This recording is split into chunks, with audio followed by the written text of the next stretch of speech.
Ətraf mühitin qorunması təkcə ağac əkməklə deyil, həm də düzgün tullantı idarəçiliyi ilə başlayır. Əslində plastik, kağız, şüşə və orqanik tullantılar ayrı-ayrılıqda toplanmalıdır. Bu həm təbiətə, həm də iqtisadiyyata fayda verir. Amma bunu edirikmi? İnsanlar tullantıları çeşidləyib atır, yoxsa necə gəldi atırlar? Qeyd edək ki, paytaxtda bu məsələnin həlli üçün bəzi tədbirlər görülüb. Bəzi rayonlarda xüsusi məişət tullantısı konteynerləri qoyulub. Əhali konteynerin rənginə uyğun olaraq tullantını özü də çeşidləyib ata bilər. Çeşidləyib atıram.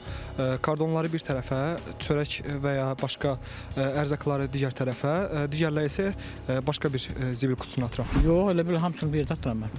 Çünki burada elə bir şey yoxdur ki, aydın hərəsini öz qabı olsun, açasan. Yoxdur elə bir şey. Gəldi, torbaya doldurub bir yoldan fırlarsan içinə. Salam. Bizim binanın həyətində zibil qutuları var. 4-5 kutu var. O binada oluram. Deməli, hətta başqa məhəllələrdən də ora gətirib qoyurlar.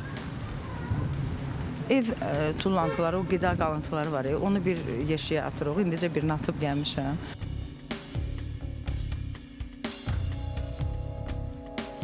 Son bir neçə ildə tullantıların həcmi o həddə çatıb ki, ətraf mühit və insan sağlamlığı üçün yaratdığı təhlükə Birləşmiş Millətlər Təşkilatı tərəfindən də qlobal təhlükələr sırasına daxil edilib. Tullantıların idarəçiliyi və saxlanılmasında tullantıların çeşidlənməsi mühüm mərhələdir. 2850 ədəd konteyner quraşdırılmışdır. Bu konteynerlərdən 850 nəfər 50 ədədi çeşidlənmə üçün nəzərdə tutulmuş narıncı rəqdədir.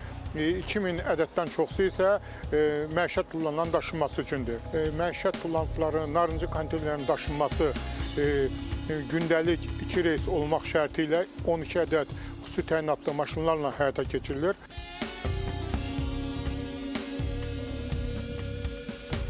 Tullantıların çeşidlənməsində iqtisadi cəhətdən müsbət nəticə əldə edilməsə də, ətraf mühit üçün həmişə müsbət nəticə var. Hava təmiz qalır, suyun keyfiyyəti yaxşılaşır və çirklənmənin ümumi səviyyəsi azalır. Belə ki, Təmiz Şəhər Açıq Səhmdar Cəmiyyətinin təsərrüfat sahələrinə gün ərzində 2300-2500 ton tullantı gətirilərək təhvil verilir. Bu tullantıların bir hissəsi Balaxanı Bərk Məişət tullantılarının çeşidlənməsi zavodunda çeşidlənərək təkrar emalı istiqamətləndirilir. Bir hissəsi Bakı Bərk Məişət tullantılarının yandırılması zavodunda yandırılaraq ondan elektrik enerjisi əldə olunur və yerdə qalan hissəsi isə Balaxanı tullantılar poligonunda basdırılma üsulu ilə zərərsizləşdirilir.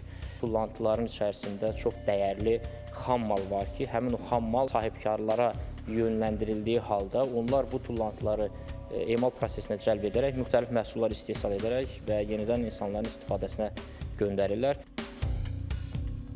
Təbiət bizdən çox şey istəmir. Sadəcə biraz diqqət, biraz məsuliyyət və bir də doğru qutuya atılmış plastik butulka. Bəzən bir fərq yaratmaq üçün bir tullantı kifayət edir.